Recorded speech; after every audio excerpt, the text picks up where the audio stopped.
e o mundo inteiro vai ver. Então, uma igreja sobe, o outro Jesus desce com a igreja. Certo. Um é invisível, o outro é visível.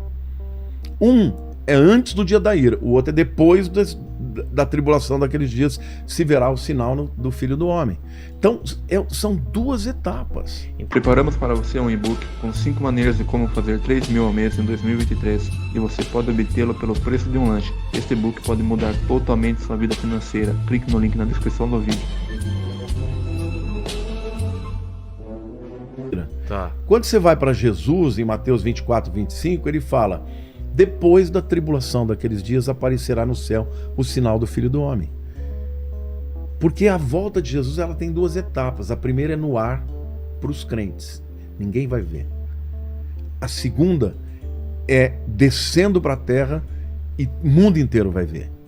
Então, uma igreja sobe, o outro Jesus desce com a igreja. Certo. Um é invisível, o outro é visível.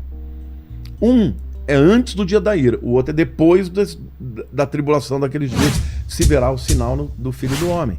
Então, são duas etapas. Então, arrebatamento, primeira metade da tribulação. Não, depois de 7 anos do arrebatamento, Jesus volta na segunda vinda. A segunda vinda é o final da tribulação. Da tribulação, são 7 anos de diferença. Esses 3 anos e meio, que é a grande tribulação, acontece o quê? Não, são 7 anos de tribulação. Então, a primeira metade é chamada de tribulação, a segunda metade, 3 anos e meio, é chamada de grande tribulação. Isso, a grande tribulação, o que acontece? Acontece que naquela metade, nos céus, está lá em Apocalipse 12, Satanás é expulso do céu por Miguel e os seus anjos. Ah, é nessa hora que ele é expulso. Ele é na metade da tribulação.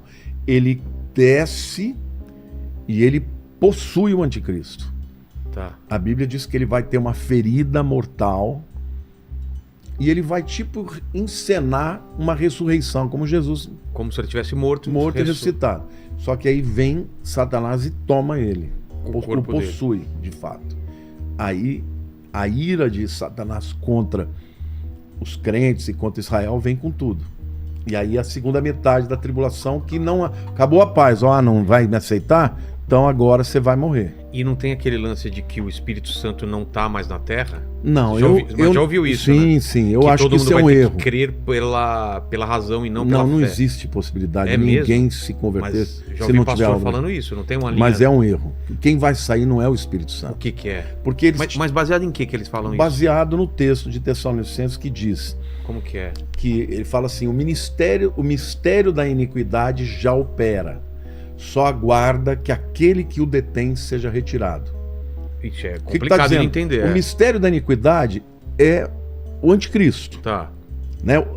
Iniquidade no grego é anomos, anomia, o cara que não recebe não aceita nenhuma lei. Então, o que Paulo está dizendo? Que já no tempo de Paulo, o espírito do anticristo já existia. Mas ele não tinha manifestado ainda, porque ele só vai se manifestar quando aquele que o detém for retirado. Tá. Então, alguns interpretavam que quem detinha o anticristo era o Espírito Santo. E, na verdade, é o Espírito Santo na igreja. É a igreja que vai subir. Mas o Espírito vai continuar atuando aqui. Porque se não houver o Espírito Santo, não há conversão. Ninguém diz que Jesus é o Senhor se não for pelo Espírito Santo. A Bíblia diz isso. Então, o Espírito Santo continuará aqui, só que a igreja não vai estar aqui, não tem mais resistência. Aí ele vai se levantar com tudo, entendeu? E agora eu quero saber como é a segunda vinda. O que a gente pode esperar, o que tem de base na Bíblia, como pode ser essa segunda vinda. Então, a segunda vinda, você está falando não do arrebatamento, você está falando da descida, né? É. A segunda vinda vai acontecer quando Israel estiver cercada pelos seus inimigos de tudo quanto é lado. Entendeu?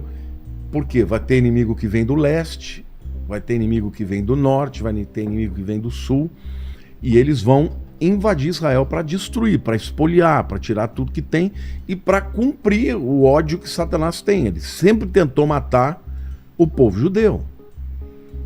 Nessa hora, a Bíblia diz que haverá um sinal nos céus, e o sinal é do Filho do Homem, e todas as nações da terra verão e lamentarão quando ele descer nas nuvens com poder e grande glória.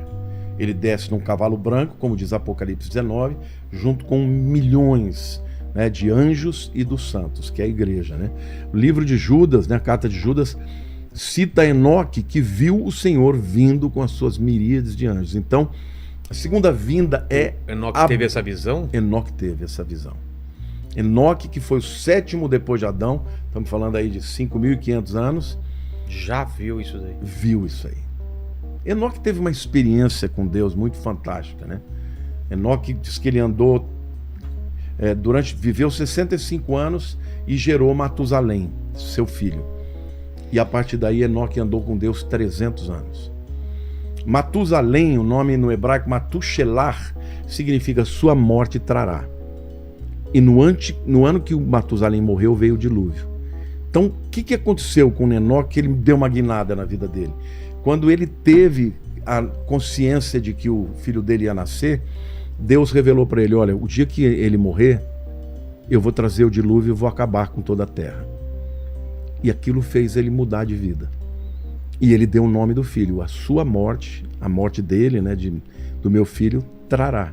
Trará o quê? O dilúvio. Só que a Bíblia diz que ele não viu só isso. Diz que ele também viu a vinda do Senhor com os anjos, entendeu? Então, a segunda vinda, ela vai ser aberta para todo mundo ver. Essas pessoas que não acreditam no arrebatamento acreditam na segunda vinda. Entendi. Então não importa, tendo arrebatamento ou não, Jesus virá, entendeu? Para quem acredita que vai ter... Mas ele vem dessa vez para guerrear, não na paz, que nem veio na primeira. Não, a primeira ele veio para salvar, a segunda ele vem para julgar. É mesmo? Vai julgar. Aí o bicho vai pegar. Aí o bicho vai pegar, tanto é que no Armagedon todos os inimigos vão morrer na hora. Mas a gente não deve esperar visualmente este ou aquele tipo de Jesus. Não dá para saber como ele virá. A Bíblia fala... Pode ser uma mulher, por exemplo? Claro que não, né? Ah, não sei. Não, Jesus é o mesmo. Só que, por exemplo, em João capítulo 1, João tem uma visão de Cristo agora, como ele é no estado glorificado. Tá. Ele descreve... Então, ele escreve que ele vê cabelos brancos como a neve, olhos de fogo, pés como de bronze. Na verdade, ele está citando uma coisa parecida com o que ele enxergou.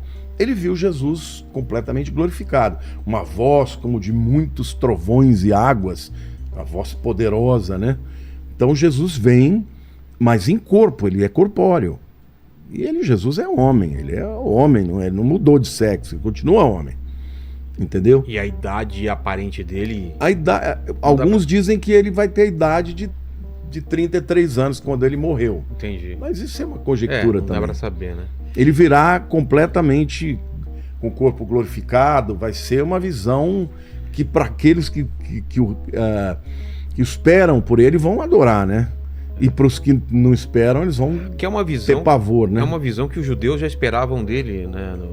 Na primeira vinda, não é? Isso, esperava que ele viesse para acabar com os inimigos. Exato. Só que, quando você estuda o Velho Testamento, você vê que tem até indícios. Alguns rabinos acreditam em 2 Messias. Ah, é? O Messias sofredor e o Messias vencedor.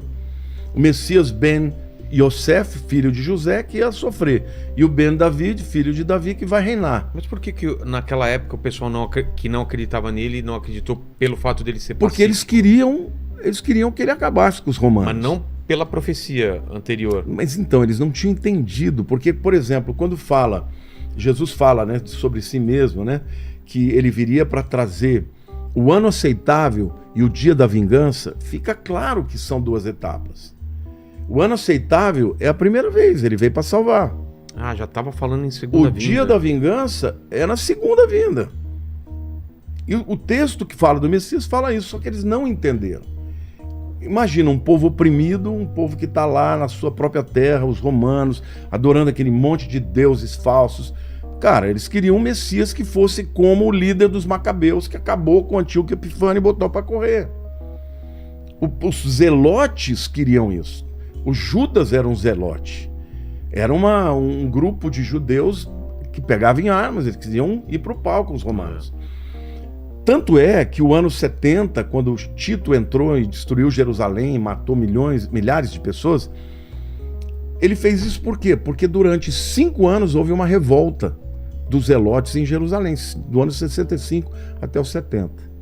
Aí, vocês estão querendo enfrentar a gente? Aí ele veio com tudo, né? Então, assim, eles esperavam o Messias que fosse governar e gerar uma paz no mundo.